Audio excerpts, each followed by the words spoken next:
जय माँ इंद्राक्षी जय अम्बे। इंद्राक्षी धाम के ज्योतिष पाठशाला कार्यक्रम में आप सभी का स्वागत है।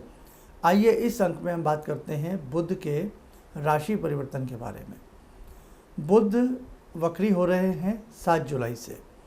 अब जब भी कोई ग्रह वक्री होता है, वक्री का मतलब होता है उल्टी चाल से पीछे आना, और मार्गी का मतलब होता है सीधी चाल से आगे की तरफ जाना।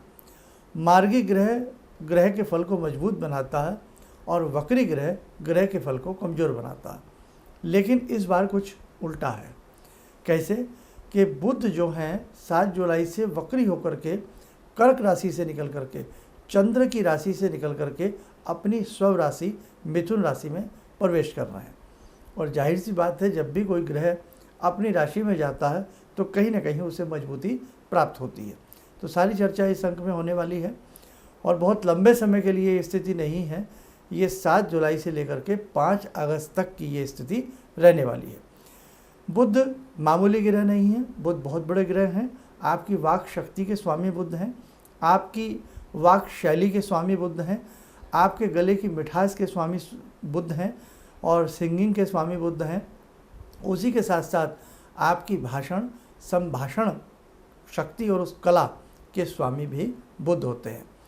जो भी मार्केटिंग का वर्क करते हैं या लोगों से बहुत ज़्यादा मिलने जुलने का जिनका वर्क रहता है, या आप कोई शिक्षक हैं, स्पीकर हैं, तो उन सब के लिए तो बुध का बहुत अच्छा होना आवश्यक है।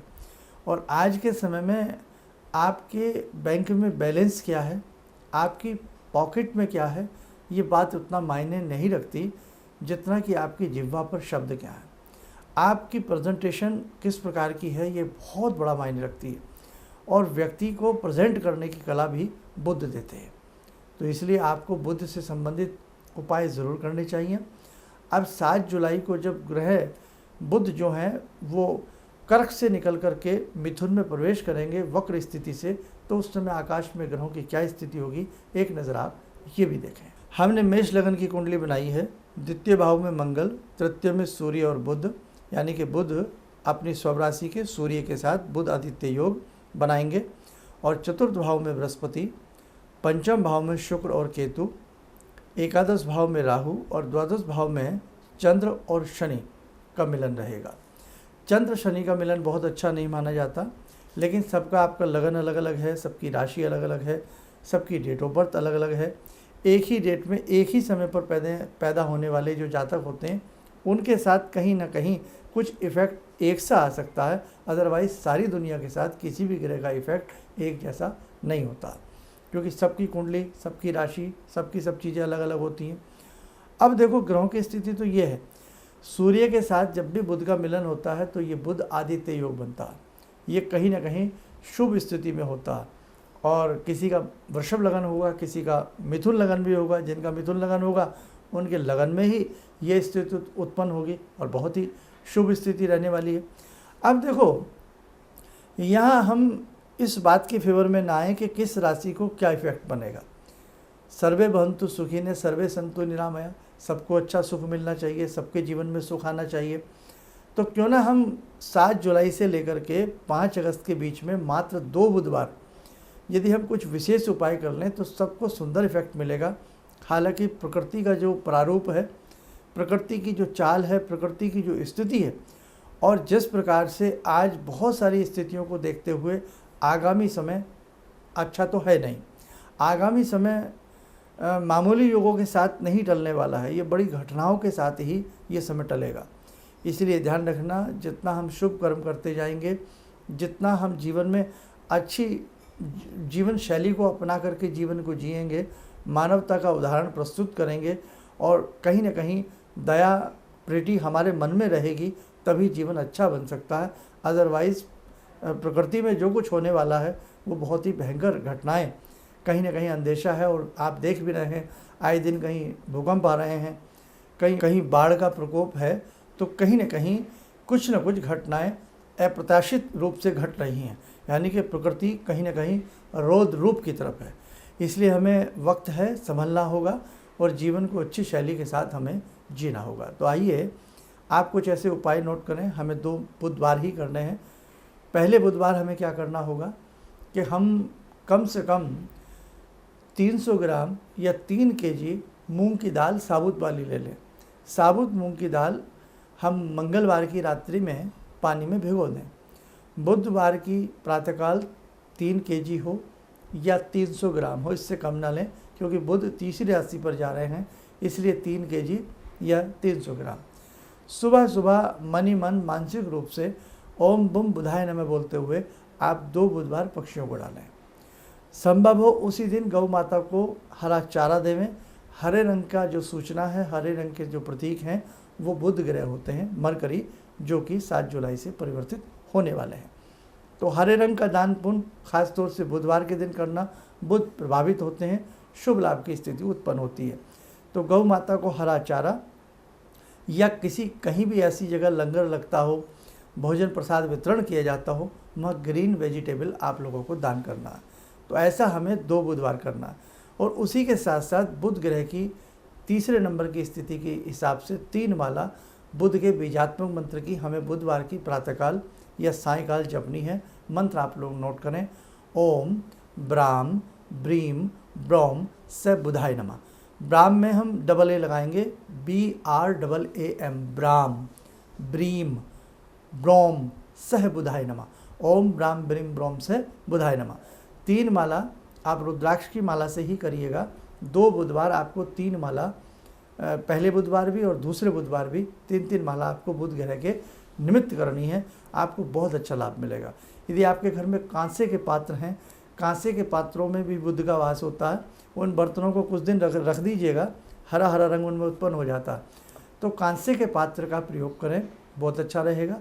कांसे के पात्र की ध्वनि बहुत अच्छी होती है। संभव हो कांसे से बना हुआ जो घंटा होता है वो आप किसी मंदिर में डोनेट कर सकते हैं, केवल 1 बुधवार। आप कुछ उपाय तो बड़े ऐसे होते हैं, जीवन में एक बार भी यदि कर देते हैं ना, बहुत ही अच्छा उसका रिजल्ट आता है। तो कांसे की जो ध्वनि कंपन होता है वो बहुत ही अच्छा होता है। और उसी के साथ साथ बुध ग्रह के निमित्त हम हरे रंग पर जोर रखें। उस दिन हरे रंग के वस्त्र पहनना, किन्नर को कुछ ना कुछ दान पुण्य करना, कुछ ना कुछ जो भी आपसे बने वो देना, उससे भी बुध की प्रसन्नता बढ़ती है। गौ माता की सेवा करना, तोते पक्षी की सेवा करना, उससे भी बुध की प्रसन्नता बढ़ती है। और अंतिम उपाय, आपके घर में गमले होंगे या कहीं बाग बगीचा हो या मंदिर का कोई प्रांगण में वृक्ष आदि हो, बुधवार के दिन वाटरिंग करना, उनमें जल देने से भी बुध की प्रसन्नता आपको प्राप्त होगी। मनी प्लांट कहीं ना कहीं किसी को देना, घर में लगाना, हरे पौधे रोपना बुधवार के दिन, ये भी शुभ होता है।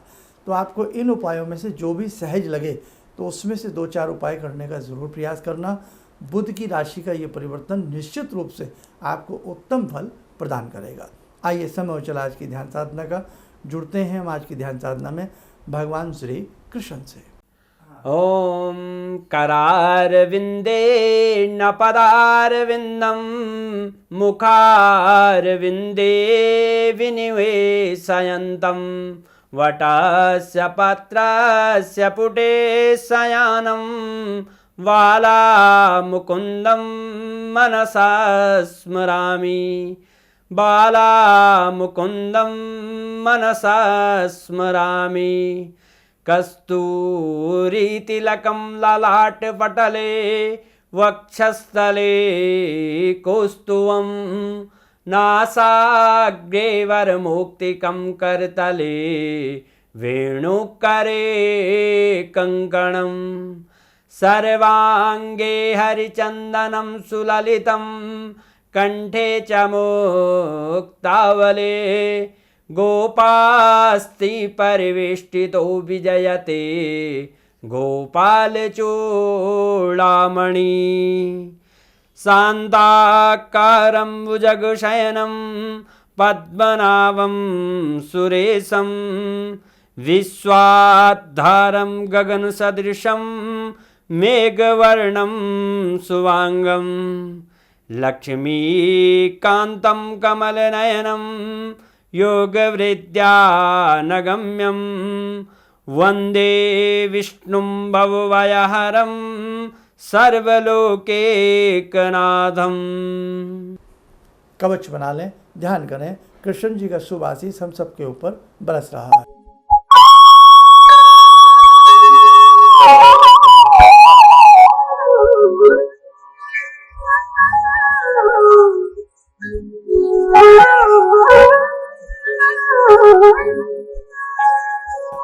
ओम बोलते हुए नेत्र खोलें, सामान्य हो जाए। प्रतिदिन की ध्यान साधना से आप जुड़ते रहिएगा। भगवान की साधना मन से हो, चाहे 2 ही मिनट की हो, तो निश्चित रूप से साधक का कल्याण होता। और एक संदेश हो, 29 जुलाई की गुरु पूर्णिमा है। गुरु पूर्णिमा में हम विशेष प्रकार से गुरु का पूजन करने जा रहे हैं। महर्षि वेद व्यास जी का पूजन इसमें होगा, गुरु भगवान का इसमें पूजन होगा, और गुरु की कृपा जिस साधक को मिल जाती है उसके जीवन का कायाकल्प हो जाता। तो यदि आप भी इस प्रकार की गरिमामयी भावमयी विशेष पूजा से जुड़ना चाहते हैं, आप इंद्राक्षी धाम में 29 जुलाई को आ सकते हैं। इसके लिए आप कितने साधक आ रहे हैं, कितने मेंबर आ रहे हैं, उसके लिए अपना नाम नंबर हमारे संस्थान में नोट आप लोग करा दीजिएगा। चलिएगा, आप सब लोग स्वस्थ रहें, सुखी रहें। इन्हीं शुभकामनाओं के साथ हम अपनी वाणी को विराम देते हैं। जय जय अम्बे। किसी भी समस्या के समाधान के लिए मिले प्रसिद्ध हस्तरेखा एवं वास्तु विशेषज्ञ प्रोफेसर धर्मेंद्र शर्मा जी से। नोट: शिविर में भाग लेने हेतु एवं व्यक्तिगत रूप से मिलने के लिए कॉल करने का समय सुबह 10 बजे से शाम 6 बजे तक। हमारे विभिन्न ज्ञानवर्धक कार्यक्रम देखने के लिए आप हमें अभी सब्सक्राइब करें, बेल आइकन को प्रेस करें ताकि आप देख सकें हमारा कार्यक्रम सबसे पहले। और अधिक जानकारी के लिए फेसबुक पेज को लाइक करना न भूलें।